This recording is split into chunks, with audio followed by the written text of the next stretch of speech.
Hola. Muchas gracias, Carlos. Gracias a ustedes que están aquí domingo en la tarde, se antoja estar en pijama, a lo mejor leyendo o viendo alguna serie, qué sé yo. Gracias por decidir estar aquí. El panel que tenemos es absolutamente fascinante, así que les prometo que vamos a pasar una hora muy enriquecedora, muy retadora también. Y no quiero tomar demasiado tiempo, podría leer hojas y hojas de currículum de cada uno de ellos, pero traté de resumirlo en media cuartilla para que se den una idea y luego ya arrancamos la conversa.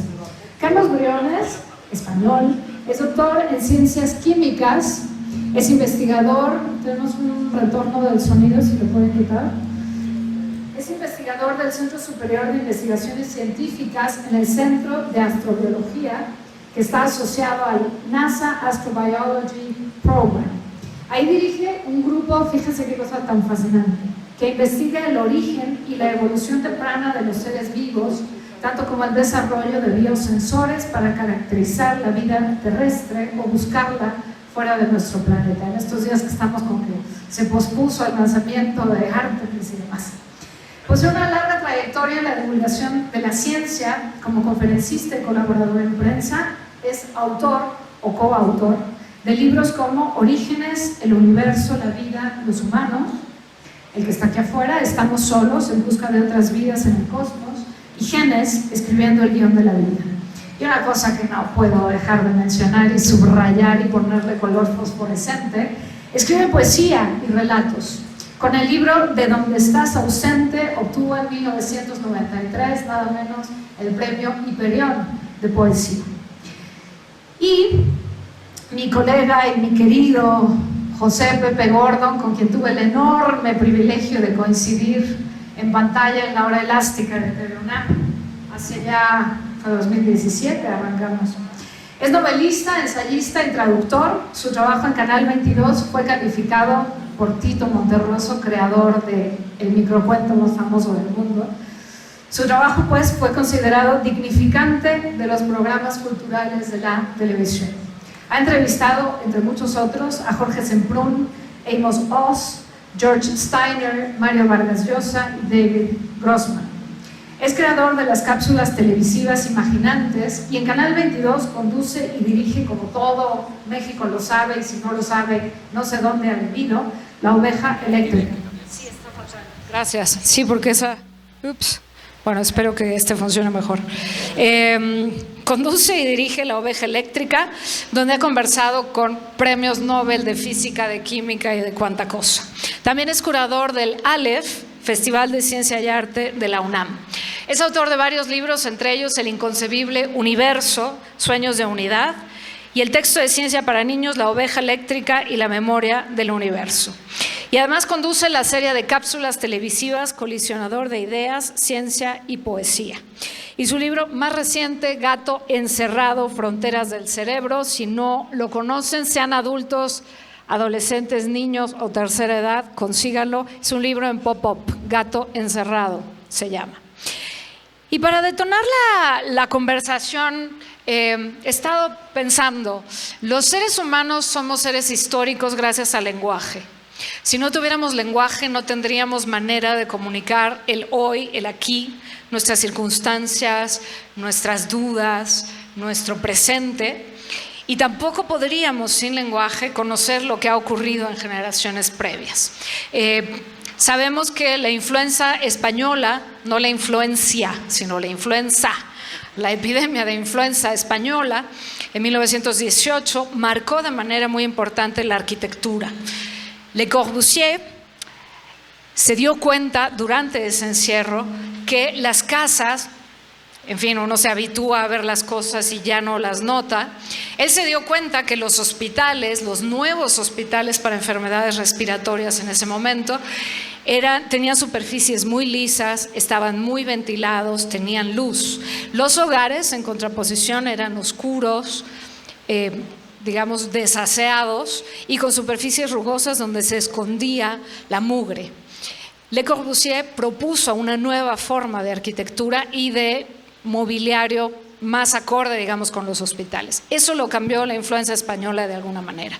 Y yo quiero preguntar a quien guste arrancar con sus comentarios. Quiero arrancar preguntándoles, en 100 años, en 3022, ¿cómo creen que se va a leer hoy? ¿Qué cambios avisoran que vayan a ser más definitivos, más de fondo, más de aguas subterráneas, ahora en este momento de pospandemia?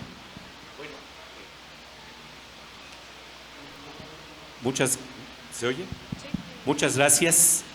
Muy buenas tardes. Es de verdad un gusto estar con mi querida Julia y con Carlos, con quien tenemos ya pues resonancia a primera vista, ¿no? Porque realmente pertenecemos a esta nueva idea que implica que artes, humanidades y ciencia son parte de la misma cultura.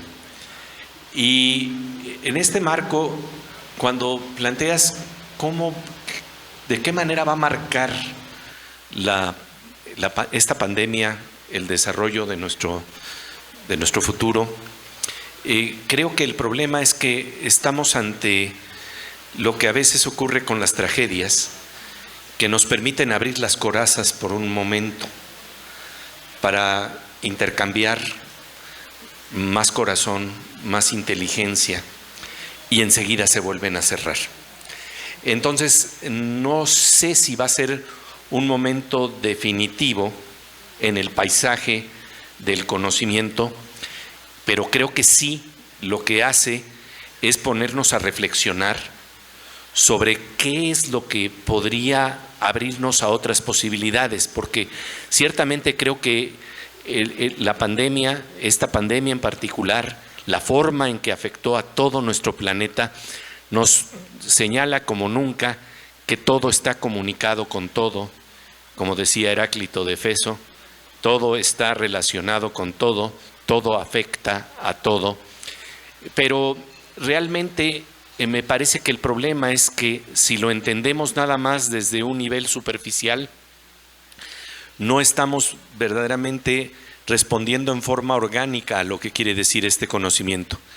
Y me llama mucho la atención esto que planteabas en términos de arquitectura y conceptos, de entender el mundo o de entender una pandemia, porque George Steiner precisamente planteaba que en la Viena de Freud la arquitectura se dividía en estancia, ático y sótano, y así fue como creó la arquitectura de la mente en su tiempo. Realmente estamos hablando de también estancia, ático y sótano. Y lo que me parece que es más importante es ver si en esta reflexión que nos hizo algunos pensar cómo estamos comunicados más allá de las paredes en las que estuvimos contenidos, los que tuvimos la suerte de estar aislados, realmente creo que ahí está la posibilidad de pensarnos de otra manera y descubrir qué elementos de ciencia y arte nos están dando nuevas arquitecturas para nuestros paisajes del mundo, para nuestras concepciones de cómo nos movemos, qué hacemos con nuestras vidas. Y en este marco yo quisiera subrayar que hay elementos de la ciencia hoy en día que rivalizan, como lo estábamos platicando con Carlos, con la misma ciencia ficción, en términos de la comunicación tan íntima que tenemos. La comunicación tan íntima que tenemos no es nada más a nivel viral, es a nivel de nuestros mismos átomos. Estamos entrelazados de una manera muy profunda, como nos revela la física de partículas subatómicas, ¿no? Y entonces el problema cuando vamos hablando de lo que nos está revelando la ciencia en diferentes capas de la vida, nos damos cuenta que también, por ejemplo, a nivel de lo que se llama microbioma, estamos también volviendo a enfatizar que tenemos más interrelación con nuestro ambiente de lo que pensábamos. Si Ortega y Gasset había dicho yo soy yo y mis circunstancias, Ahora podemos decir yo soy yo y mi microbioma. Es decir, estamos hechos de una serie de bacterias que nos complementan y que nos empiezan a plantear que hay una íntima red en la que estamos interrelacionados, en donde, por ejemplo, el antropólogo Roger Bartra señala que hoy tenemos lo que se podría llamar un exocerebro. Y con la idea de exocerebro te reboto la idea del lenguaje. El exocerebro es la capacidad de tener contacto no nada más de sinapsis en nuestro propio cerebro, sino hacer sinapsis de alguna suerte con los cerebros de los demás. Y esto está mediado por la cultura, está mediado por el lenguaje. Si pudiéramos de alguna manera estar a la altura de lo que la ciencia y el arte nos empieza a revelar, creo que estaremos en una mejor situación en un futuro, pero no necesariamente brinca de este nivel particular de problema que hemos tenido. Este problema tal vez nos hace reflexionar, pero a mí me impresiona mucho esto que ocurre, por ejemplo, con los sismos. Hay una tragedia y en el mejor de los casos se abren los corazones, se abre la inteligencia, pero el problema es cómo después de un tiempo nos olvidamos y perdemos la memoria de ese pulso de comunión que vivimos en momentos de tragedia. Esto es lo que me preocupa. Sí, es que tenemos solo dos para... Bueno, buenas tardes a todos. Muchas gracias por estar aquí. Es un placer ver un set tan bonito y tan colorista como este para hablar de la vida, precisamente, ¿no? Nada mejor. Agradezco a Filuni por la invitación, a Julia, por supuesto, por moderarnos, y a Pepe Gordón, que para mí es un referente. Me hace mucha ilusión conocerle hoy. Yo creo que desde hoy ya somos amigos, algo me da la impresión, y es un honor, Pepe, compartir contigo estos minutos, esta hora de hoy. Me ha gustado mucho, Julia, tu planteamiento, tu primera pregunta, porque realmente el sustrato del tiempo es lo que nos constituye, ¿no? Y somos el resultado de lo que nos ha ido pasando como especie, ¿no? Primero biológicamente y luego culturalmente. Y cuando hablamos de la gripe de 1917, mal llamada española, yo como español tengo que reivindicar que es la gripe de Kansas, Estados Unidos, y no la... Otra cosa es que los primeros casos se detectaran en España, porque España no estaba implicada en ese momento en la Primera Guerra Mundial y no tenía ningún problema en reconocer los muertos por gripe, mientras los demás países pues lo callaban, porque era dar una muestra de debilidad. Pero ese virus se originó en Kansas y bueno, pues se sigue llamando gripe española, pero bueno, mi corazoncito de virólogo y de español pues me permite este matiz. La pregunta es muy interesante. ¿Cómo nos veremos los humanos dentro de 100 años y cómo recordaremos? Porque han sido casi 100 años, ¿verdad? Después de esa gripe ha venido esta pandemia. Vendrán más. La ciencia nos dice que van a venir pandemias, quizá cada vez con más frecuencia, porque cada vez somos más humanos, nos movemos más rápido, vivimos en una sociedad totalmente globalizada, como decía Pepe, y estamos alterando el ecosistema de una forma cada vez mayor. Estamos llegando a entornos donde los humanos no deberían estar y por lo tanto estamos expuestos a que virus de otros animales salten a nosotros, el proceso que se llama zoonosis, y por tanto va a haber más y más pandemias. Hay que estar preparados. Me gustaría que dentro de 100 años se recordara esta pandemia como el inicio de una forma de cooperar entre los científicos y también entre los particulares, esas muestras que ha habido de solidaridad, esos corazones abiertos a los que os hacéis referencia, ¿no? En España a las 8 de la tarde salíamos a aplaudir a los médicos y a los sanitarios desde nuestros balcones. No sé si aquí también lo hacíais. Eso me parecía, yo me emocionaba cada vez.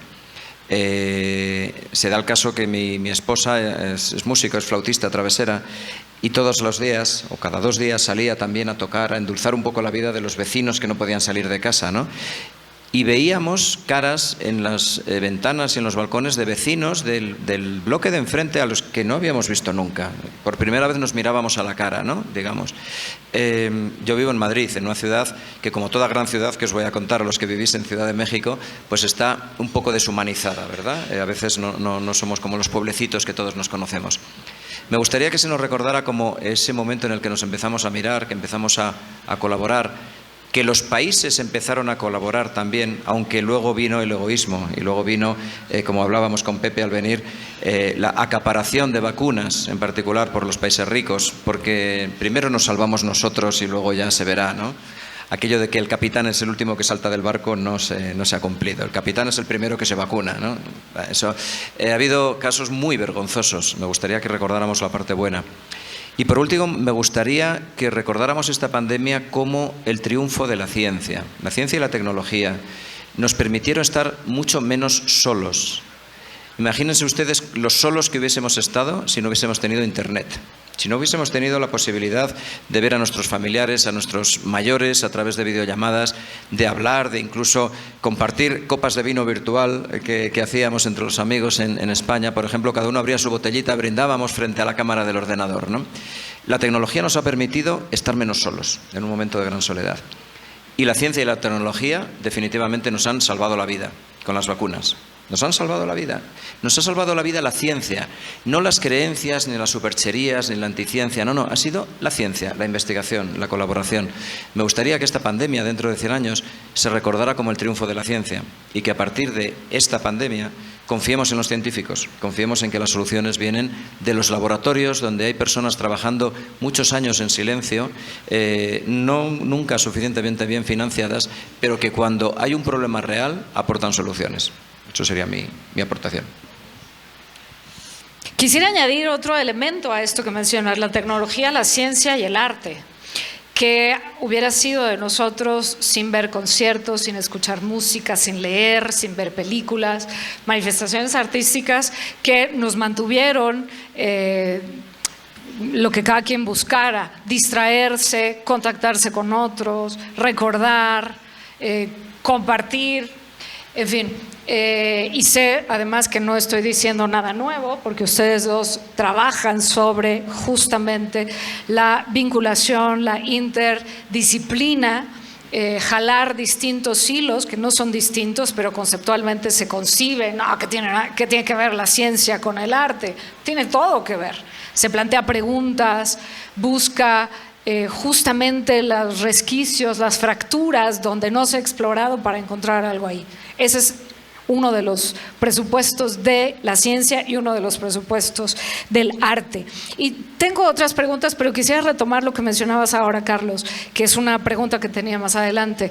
¿Veremos una nueva generación, una nueva oleada de científicos entre los chicos que ahora están en primaria, secundaria, prepa, conectados al Zoom? Porque efectivamente la ciencia, que para, digamos, el gran público no suele estar en primera línea, ay, qué aburrido, eres científico, son los aburridos de las reuniones, en fin. Bueno, pues resulta que la ciencia en enorme medida es responsable que estemos aquí hoy platicando. Los que estamos aquí sobrevivimos, a lo mejor un poco por un buen ADN, un poco por cuidarnos, pero en enorme medida gracias a las vacunas. Entonces, una pregunta es, la primera parte de la pregunta es, ¿de qué manera conciben ustedes me atrevo a llamarlo así, triángulo, arte, tecnología, o cuadrángulo, humanidades y arte, que realmente constituye, creo, lo más decantado de la esencia humana, lo más valioso, lo más compartible, lo que quisiéramos, creo, todos los que estamos de este lado y seguramente allá, que perdurara, que en 100 años siga habiendo ciencia, que la tecnología siga avanzando y nos siga acercando, que las humanidades no se borren de los programas educativos y que el arte siga siendo una bandera, no solo de quienes hacemos arte, sino de las poblaciones totales. Esa es una primera pregunta. ¿Cómo avisoran este futuro del triángulo cuadrángulo? Y la segunda es, si ven una nueva oleada de jóvenes, bueno, entonces no serán jóvenes, pero en fin, de jóvenes científicos que están ahora formándose y que dicen, yo no sabía que se podía ser científico por lo que sea.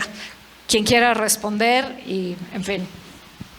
Voy a empezar por la primera pregunta y para ello quiero mostrar un episodio de un proyecto que justamente intenta eso, acercar el arte, la ciencia, la poesía y las humanidades, y además, curiosamente, con el primer episodio que tiene que ver con un capítulo que nos habla de la pandemia y qué es lo que ocurre con el arte, por qué es tan importante el arte.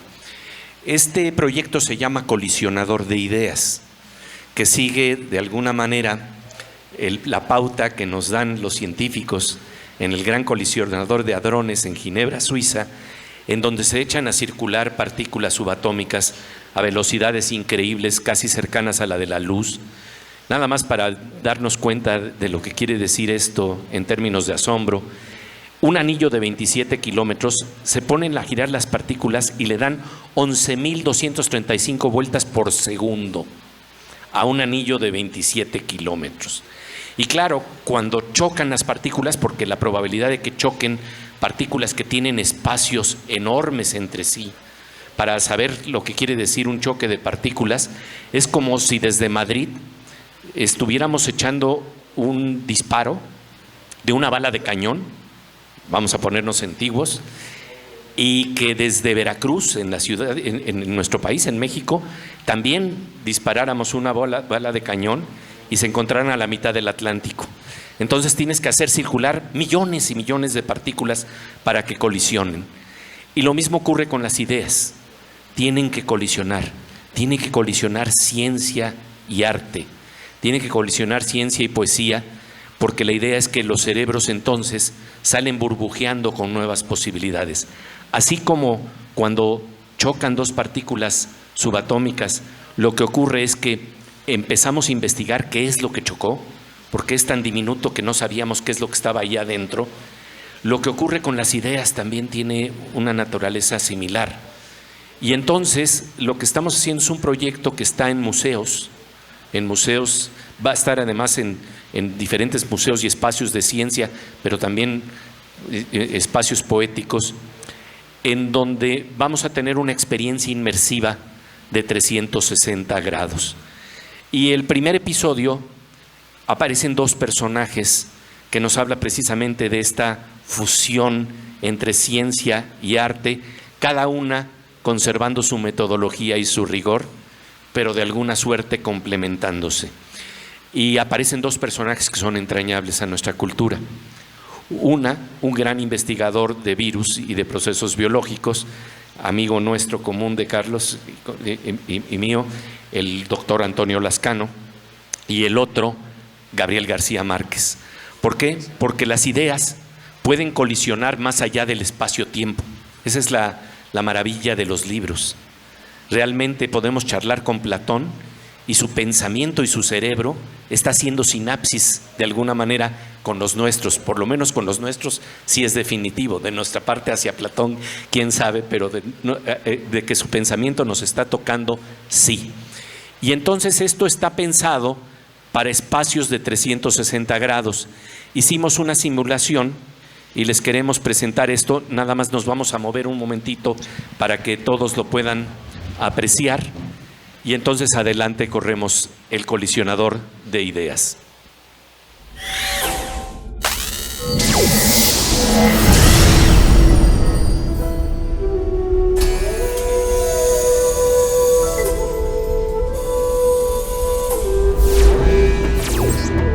En el colisionador de ideas se rompen las barreras del espacio y del tiempo y podemos poner en contacto a dos figuras clave para entender dos tipos de virus: el que produce el COVID-19 y el virus del olvido.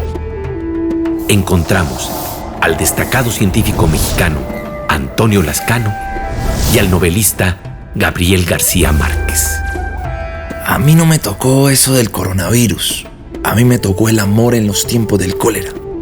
Pero ahora que nos hemos encontrado con esta vaina del colisionador de ideas, me gustaría saber cómo la ciencia trata de frenar esta pandemia. Verás, Gabo, en la ciencia existen una creatividad y una imaginación similares a las de la literatura.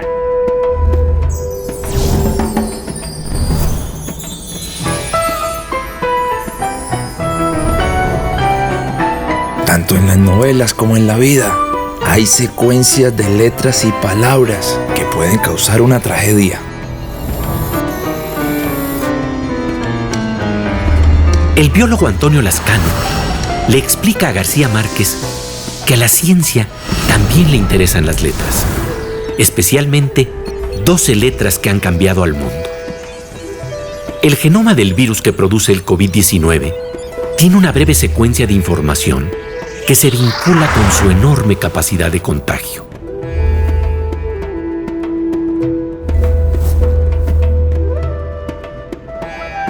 Existen dos tipos de virus: los virus de RNA, tales como el ébola y los coronavirus, y los virus de DNA. Sin embargo, hay un gran descubrimiento que hicieron Lazcano y su equipo de trabajo. Lo que se encontró es que en todos los virus conocidos de RNA existe una estructura común que se llama polimerasa. La polimerasa es una enzima que es clave en la multiplicación o clonación del virus. Si se inhibe a la polimerasa, se obtendrán medicamentos y vacunas para combatir no tan solo a los coronavirus, sino a todos los tipos de virus de RNA que se conocen hasta el momento. Es maravilloso descifrar la realidad con las letras de la ciencia y la literatura. Así es. Tú también descubriste un virus y la manera de curarlo en tu novela 100 años de soledad. Sí, se trata del virus del olvido. Aquí está la secuencia de letras que describe la peste del insomnio y del olvido en Macondo.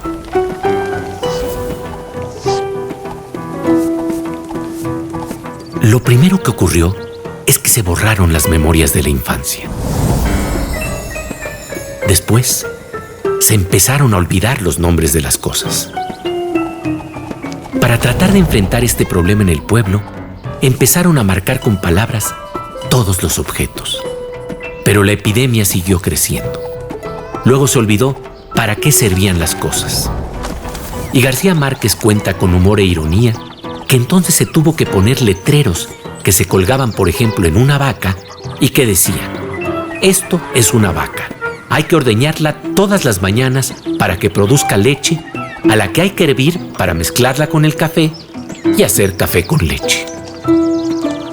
Sin embargo, esta especie de vacuna no sirvió y se borraron los nombres, la noción de las cosas y, por último, la identidad de las personas y la conciencia del propio ser. Tal vez García Márquez nos está hablando de un virus que nos acompaña desde hace mucho tiempo. Es el virus del olvido de lo que somos y de todo lo que nos rodea. Pero entonces aparece un personaje que se llama Melquíades, quien trae un líquido que permite recuperar la luz de la memoria.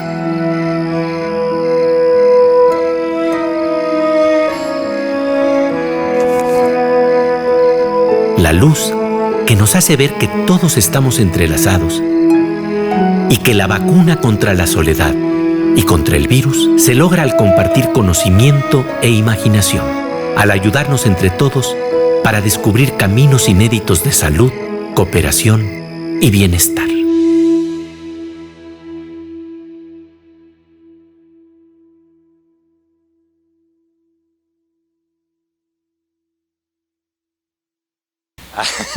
No, la verdad es que me ha encantado, no lo conocía.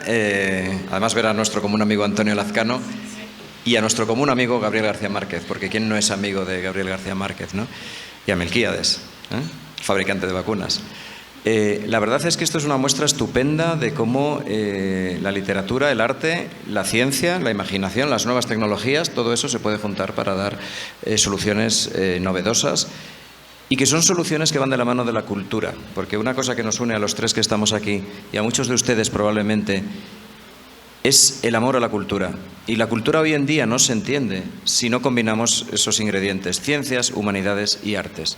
También ciencias, también ciencias. La ciencia es parte de la cultura, nos otorga avenidas de asombro, ¿verdad? Como decíamos antes. A mí me gusta recordar lo que decían los poetas románticos ingleses. Y Wordsworth decía que los científicos eran tan necios que eran capaces de estudiar botánica incluso sobre la tumba de su madre. Y criticaba mucho a Coleridge, porque Coleridge iba a la Royal Institution a escuchar lecciones de ciencia. Y alguna vez le preguntaban los demás poetas a Coleridge: ¿por qué vas a una actividad científica? Dice: mira, voy simplemente para enriquecer mi repertorio de metáforas. Parece bellísimo, me parece bellísimo. La ciencia tiene un poder de sugerencia, una capacidad para provocar metáforas que no hay que desdeñar. Las personas de las humanidades, por supuesto, tienen que ir de la mano de la ciencia, y al revés. Y al revés. Decíamos antes, medio en serio, medio en broma, Pepe, que colegas míos del ámbito científico no leen jamás poesía. No van a un museo porque les distrae de su actividad como científicos. Yo creo que eso es un error craso y cada vez es más, ¿no? Entonces, si además la ciencia, las humanidades y las artes se combinan con fines tan loables como este, de concienciar a las personas, de enseñar a las personas, de emocionar a las personas. A mí me gusta en mis charlas, en mis libros, no solo informar o dar mi opinión sobre temas, sino emocionar, porque hay mucha emoción en la ciencia. Entonces, bueno, eso en cuanto a la primera pregunta. Y continúo con la segunda para que luego termine Pepe. Yo creo que sí, que ahora la ciencia está de moda, entre comillas, con todo lo bueno y lo malo que tiene cuando algo se pone de moda, ¿no? Las modas son pasajeras y la moda de la ciencia tendría que ser perdurable. Sí que hay muchas más personas interesadas en la ciencia, lo hemos visto en todos los países, en los informativos, por ejemplo, cada vez requiriendo más opinión de científicos. También a veces, y esa es la parte mala, haciendo que los opinadores profesionales, los todólogos famosos, ¿verdad?, pues hablen de ciencia y en ocasiones cometiendo unos errores tremendos. En temas de salud pública además hay que ser muy cuidadoso. Pero sí que la ciencia ha estado en la agenda de las compañías de información, de los gobiernos, de la sociedad. Hay más vocaciones de ciencias, eso lo estamos viendo en todos los países. Vocaciones que en particular me gustaría destacar la necesidad de que surjan también entre las chicas jóvenes, que quieran ser científicas o tecnólogas, las famosas carreras STEM, ¿no? Ciencia, ingeniería, tecnología y matemáticas. Que no tengan miedo las chicas, sois exactamente igual de válidas, de trabajadoras que los chicos. Parece mentira tener que decirlo eso casi ya en el primer cuarto del siglo XXII, del siglo XXI todavía. Pero tradicionalmente ha habido mucho freno, a veces impuesto por una cultura, ¿verdad?, machista, dominante, a que las chicas estudien, por ejemplo, ingenierías o matemáticas, ¿no? Pues está habiendo muchas más vocaciones, afortunadamente, en ambos sexos para la ciencia, y yo quiero pensar que esto dará para más generaciones de científicos en los próximos años, ¿no? Entonces, bueno, si la pandemia, a pesar de la tragedia que nos ha supuesto, sirve de alguna forma como catalizador de vocaciones científicas, pues bueno, tendremos una de las pocas conclusiones positivas que saquemos de esta tragedia. No, yo sí, tú. Me fascina esto que mencionas sobre Coleridge y ciencia, metáfora, poesía, como una suerte de puente, uno de los muchos puentes que las une. Pablo Boullosa, a quien muchos de ustedes ubica perfectamente, tiene un libro bellísimo que se llama El corazón es un resorte, y en uno de los primeros capítulos justamente habla de la coincidencia en las metáforas, cómo la ciencia habla de agua dura, de la fatiga de los materiales, y no me acuerdo de otras, pero pone muchos ejemplos, porque de nuevo tiene que ver con lo que mencionábamos hace un rato. Ahí donde está la zona de indeterminación, donde no es muy claro qué terminó y qué va a empezar, como si fuera una marea en la playa, ¿no?, como en la novela de Alessandro Barico, Océano Mar, pues ¿dónde termina, ¿no?, el mar? O sea, cuando se metió o en la siguiente ola, en fin. Esa es la zona del arte y esa es la zona de la ciencia. Así que bueno, pues me acordé de Pablo Boullosa, vaya un saludo para él. Y me voy a mover un poquito hacia otro lugar. El cuerpo, la pandemia nos hizo voltear a lo inmediato, al cuarto, a la habitación, a la casa, al barrio, de manera literal, pero también de manera metafórica. Volteamos hacia adentro. ¿Cómo me siento? ¿Qué me está pasando? ¿A qué realmente estoy teniendo miedo?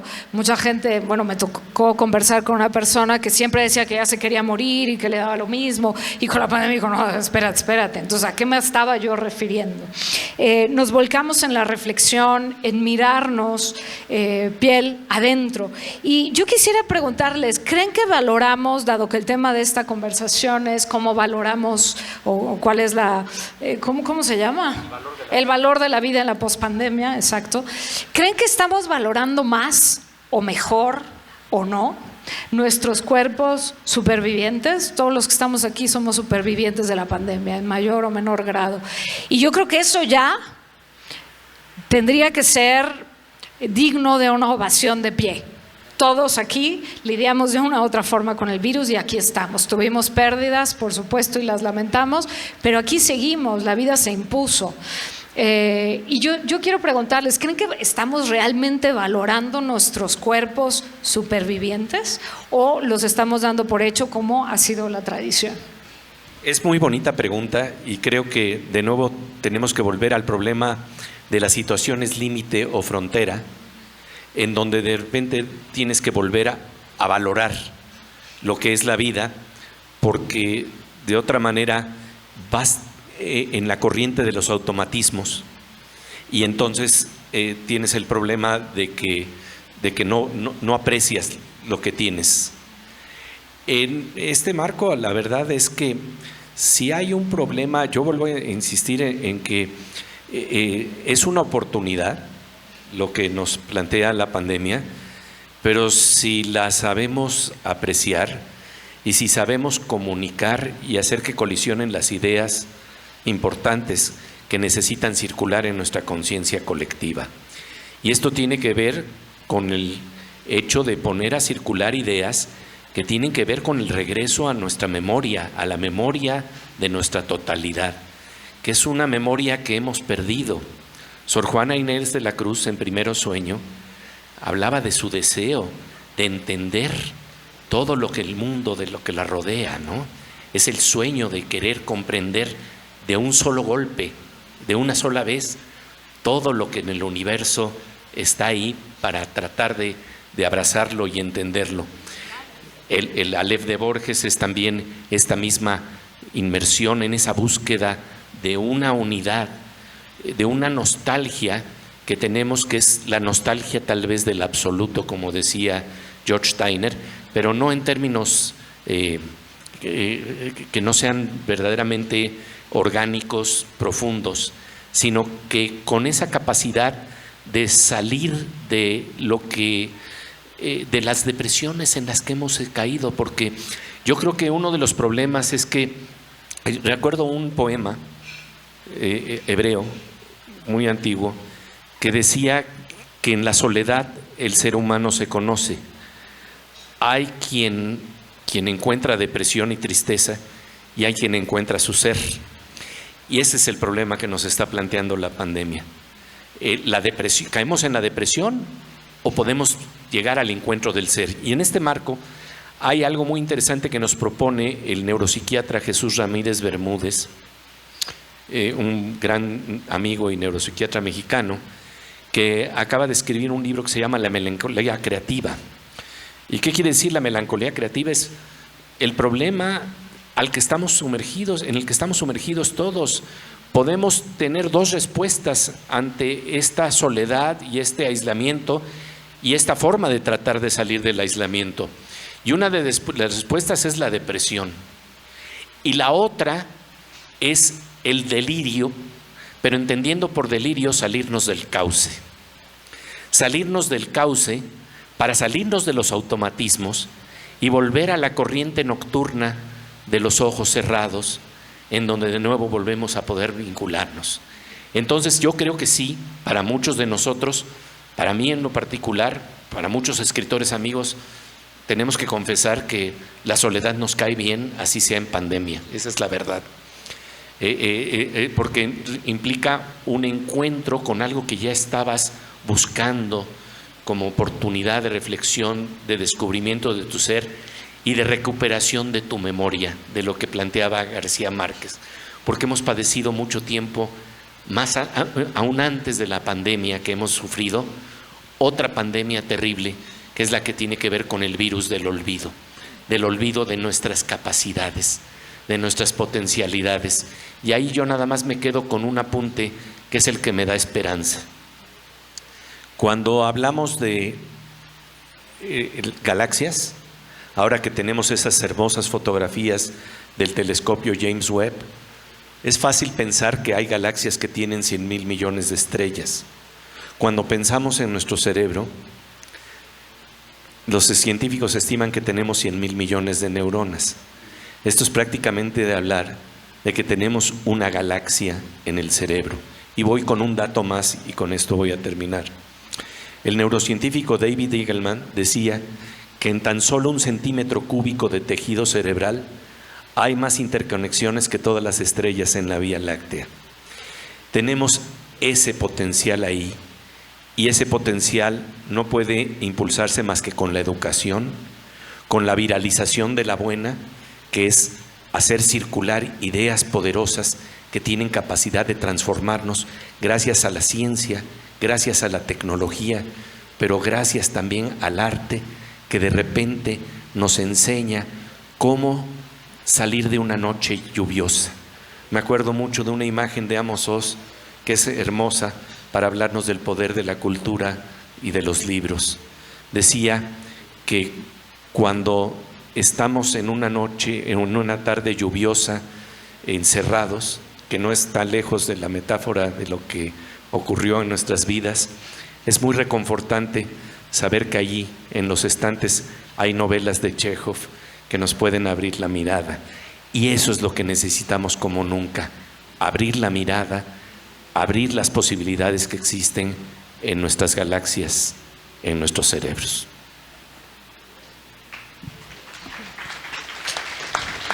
Bravo, sí. Tengo muchas preguntas más, pero tenemos ya poco tiempo y quiero dar espacio a la participación de ustedes. Seguro quiero pensar que hay muchas preguntas y cuestionamientos, así que alce la mano quien quiera hablar. ¿Qué hago? ¿Alguien quiere preguntar a nuestro panel, a Carlos, a Pepe? Porque miren que yo me sigo, de frente. Tengo un montón de preguntas más. A ver, va una pregunta específica para Carlos Briones. No implica que tú no puedas responder, pero ahorita hago lo contrario. Dices en tu perfil de Twitter: ciencia para entender el mundo, poesía para nombrarlo y siempre la duda. No te voy a preguntar por la certeza, sino qué nuevas dudas importantes tienes hoy. Qué buena pregunta. Bueno, primero estoy totalmente de acuerdo con lo que Pepe ha dicho antes y no podría mejorarlo con ninguna palabra, entonces lo dejamos así. Yo vivo rodeado de dudas, todos vivimos rodeados de dudas. Quizá quienes estudiamos ciencia lo hacemos porque nos gustan las dudas, porque nos gustan las preguntas. Este último libro lo he titulado con una pregunta: ¿estamos solos? Porque les adelanto a ustedes, no tiene respuesta, no hace falta leer el libro, no tiene respuesta. Las dudas nos hacen avanzar, las dudas nos hacen soñar en el arte e investigar en la ciencia, y las dudas que nos rodean son muy grandes. Cada vez sabemos más, pero como se ha dicho muchas veces, el conocimiento es como una isla en medio del océano, y cuando va aumentando el conocimiento, va aumentando el tamaño de la isla, también aumenta en paralelo la línea de costa, es decir, la interacción que tenemos con lo desconocido. El número de dudas aumenta siempre cuando aumenta nuestro conocimiento. En el ámbito de la física, por ejemplo, seguimos sin saber qué es la materia oscura y la energía oscura, que constituyen el 90% o más de todo el universo. Estamos haciendo todas las teorías. Llevamos 2000 años haciendo ciencia, si lo queremos decir de una forma extendida, llegando a los griegos, sobre la materia bariónica, la que está formada por átomos como los constituyen a todos ustedes y a todo lo que nos rodea. Eso es el 5 o 7% del universo. ¿Todo lo demás? ¿Qué será? Pues la duda nos rodea, nunca mejor dicho, de una forma abismal.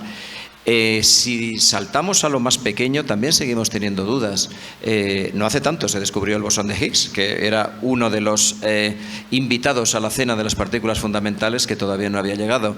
En el mundo de los nanomateriales, la nanotecnología también está rodeado de dudas. El comportamiento de la materia, la interacción, por ejemplo, de los disolventes con la piel de los materiales, y eso tiene aplicaciones en biomedicina, por ejemplo. Lo estudiamos con grupos interdisciplinares. Es decir, en cada punto que te fijas hay dudas. Y por supuesto hay dos dudas que a mí me gustan mucho. ¿Cómo empezó la vida? Una gran duda que nos rodea y gracias a la cual estamos aquí. Algo ocurrió hace 3.800 millones de años que, digamos, convirtió la química en biología. sin dejar de ser química, esa química aprendió a reproducirse y a evolucionar, y aquí estamos nosotros. Y otra gran duda es si puede haber vida fuera de nuestro planeta, ¿no? Cuando miramos la noche estrellada, cuando la miramos como científicos o como poetas, nos surge esa duda. ¿Puede haber alguien allá arriba? ¿Pueden haber otros seres desde lugares cercanos a esos puntos brillantes mirándonos a nosotros? Yo creo que es absolutamente sugerente la cantidad y la profundidad de dudas que nos rodean. Y una pregunta para ti, Pepe. Hay un proverbio griego que dice que una sociedad es mejor cuando la gente adulta siembra árboles bajo cuya sombra nunca se va a sentar. Y quiero preguntarte, ¿cuál es nuestra responsabilidad de todos los que estamos aquí sentados, de la humanidad del siglo XXI frente al futuro? Es muy bonita pregunta y me recuerda algo que tiene que ver con despertar esa potencialidad que tenemos y que tiene que ver con la educación. Elie Wiesel, Premio Nobel de la Paz, decía que no hay ningún momento más importante para un educador que ese momento invisible pero real, en donde se enciende la mirada de un niño o de una niña porque ha descubierto un trozo de belleza, un trozo de conocimiento, un trozo de imaginación. Esa es nuestra gran responsabilidad.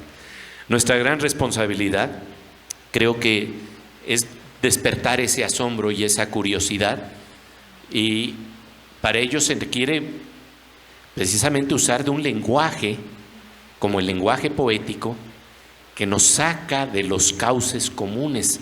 Por eso a veces el lenguaje poético para algunas personas podría ser delirante porque se sale del cauce, pero lo que precisamente ayuda a ese lenguaje es a desautomatizarnos, y eso creo que es fundamental hoy en día, desautomatizarnos. Y en ese marco la responsabilidad para con niñas y niños y en el futuro es con qué hacemos nosotros para que eso no ocurra. Y no es una receta de cocina, pero me parece algo muy interesante una frase de Bruno Schulz, un gran novelista, autor como Juan Rulfo de breves obras, que fue traducido en México por Sergio Pitol, un escritor de origen polaco. Y Bruno Schulz decía: debemos madurar hacia la infancia, debemos madurar hacia la curiosidad y la capacidad de asombro, y esa sí es nuestra responsabilidad.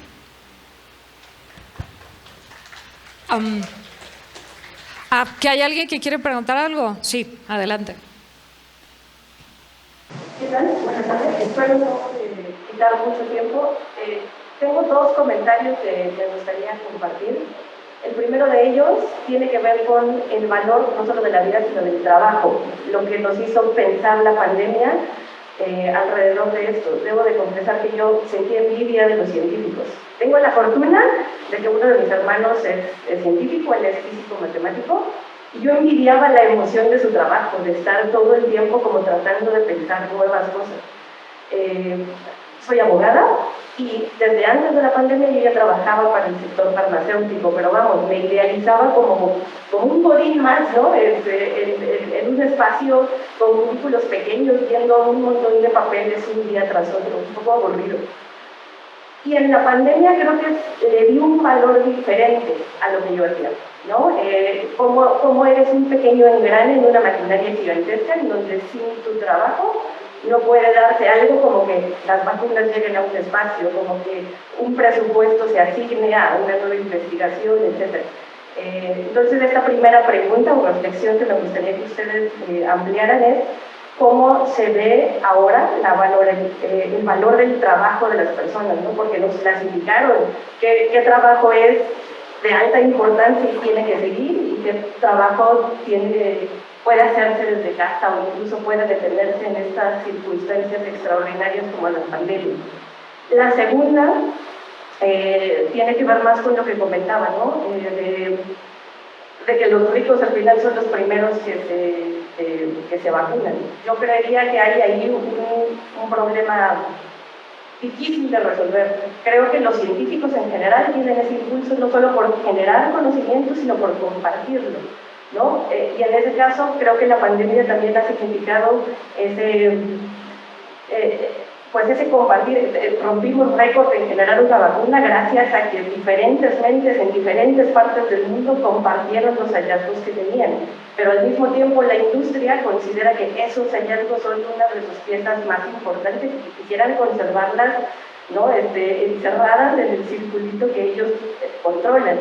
Entonces, la segunda reflexión que espero que me puedan compartir es si esto ha cambiado, ¿no? Si ahora tal vez las industrias o los mecanismos que ocupan ese conocimiento como materia prima para generar al final recursos y sí soluciones a muchos de nuestros problemas de la vida diaria se han vuelto un poco más abiertas o susceptibles a compartirlo, ¿no? Como lo es ya, creo, el lado civil.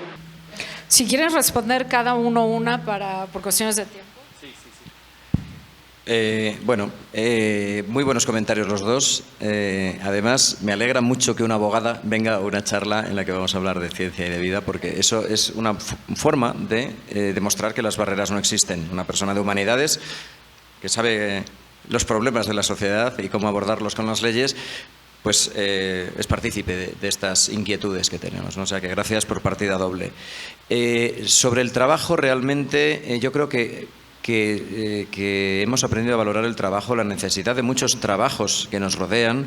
Los científicos nos hemos creído un poco los reyes del mambo, ¿no? Diciéndolo de broma, en la pandemia, porque éramos los más famosos, los más requeridos por medios de comunicación, porque estábamos trabajando en ciencia, estábamos salvando, entre comillas, la humanidad.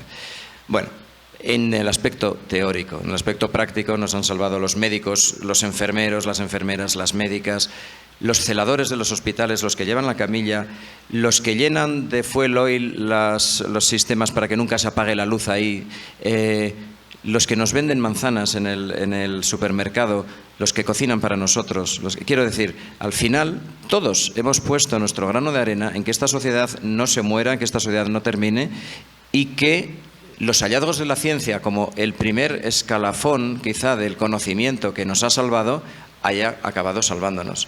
Todos hemos sido imprescindibles, todos. Y eso es una cosa que yo creo que debemos reivindicar, cada uno en su parcela. Y respondiendo brevemente a la segunda, y luego paso a Pepe, ha habido mucha colaboración científica durante la pandemia. Los artículos se han publicado en acceso abierto, un tema que seguro que conoces como abogada del tema de los derechos. Eso da para muchas tertulias, ¿verdad? Podíamos descargar artículos de Nature, de Science, de Cell, de las grandes revistas gratis, todos en todo el mundo. Colaborábamos, nos mandábamos información, secuencias como las que nuestro amigo Antonio Lazcano explicaba en el vídeo. La empresa privada en general ha colaborado mucho con los científicos y yo creo que está empezando a decaer esa colaboración tan abierta y tan desinteresada porque, digamos, vuelve la vida real y vuelve el afán por ganar dinero, que es algo que evidentemente las empresas deben hacer. Las empresas no son ONGs, son instituciones que hemos creado los humanos para dar valor añadido a ciertos conocimientos o materiales y a cambio generar puestos de trabajo para que la sociedad funcione. Pero hay un punto a veces de egoísmo en todo el mundo que yo creo que está empezando a florecer de nuevo y que pasados esos momentos en los que todos nos dábamos la mano y todos éramos fundamentales para avanzar, tanto a nivel de países, como comentaba antes, como también en la relación entre empresas y ciencia, pues estamos volviendo un poco a los viejos cánones, me da la impresión. Estamos hablando del uso de la ciencia, del problema del uso de la ciencia y del egoísmo humano, en donde se abren posibilidades pero se vuelven a cerrar. A mí siempre me ha interesado mucho cómo cuando se habla de Darwin para justificar los afanes empresariales, se plantea que sobrevive el más apto. Y entonces, pues las empresas están felices de decir, es mi naturaleza para sobrevivir, te aplasto porque así sobrevivo.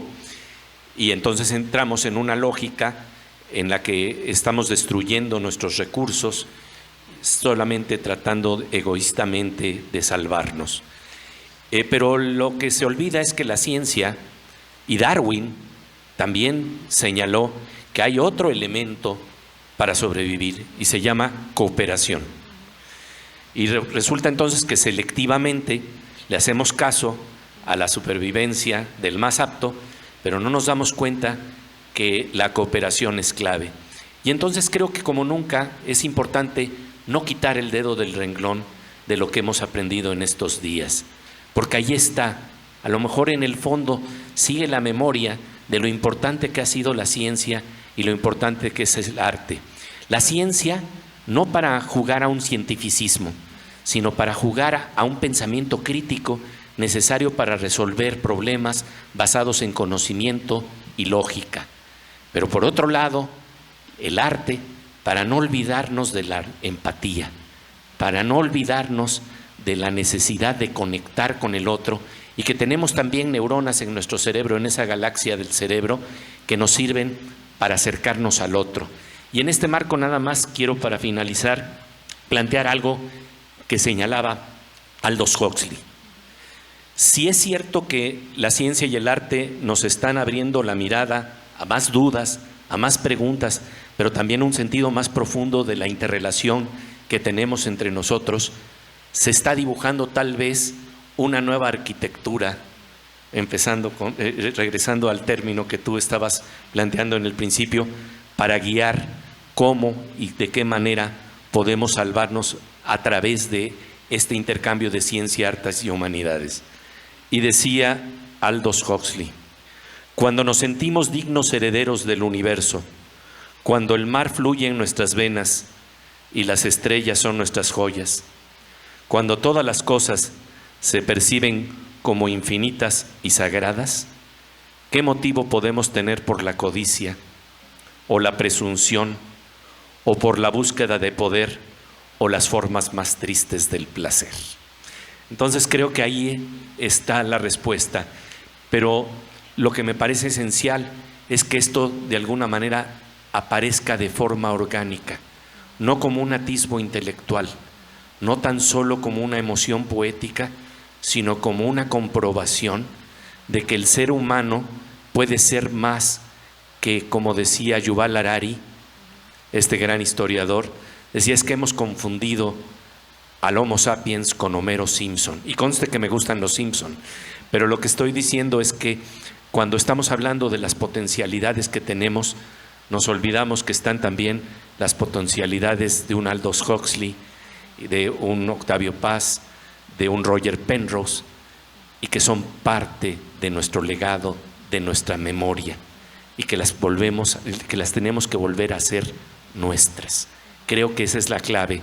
Lo que Monsiváis nos señaló precisamente ante las tragedias, ante la tragedia del sismo que hubo en México en 1985, Monsiváis recogió una frase que estaba circulando en la conciencia colectiva: no sin nosotros.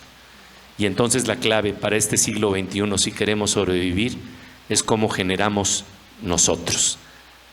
Nosotros al que le cantaba Octavio Paz: a donde yo soy tú, somos nosotros.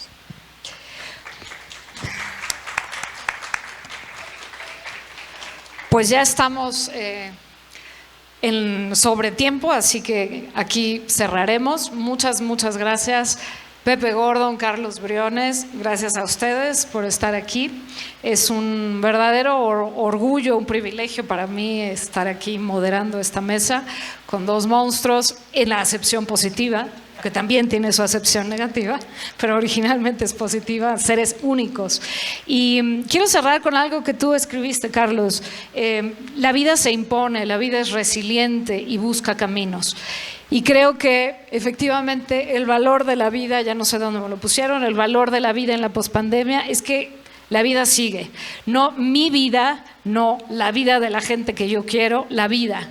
La vida se impone, la vida sigue, y eso creo que es una gran noticia, una noticia que se merece un aplauso. Gracias.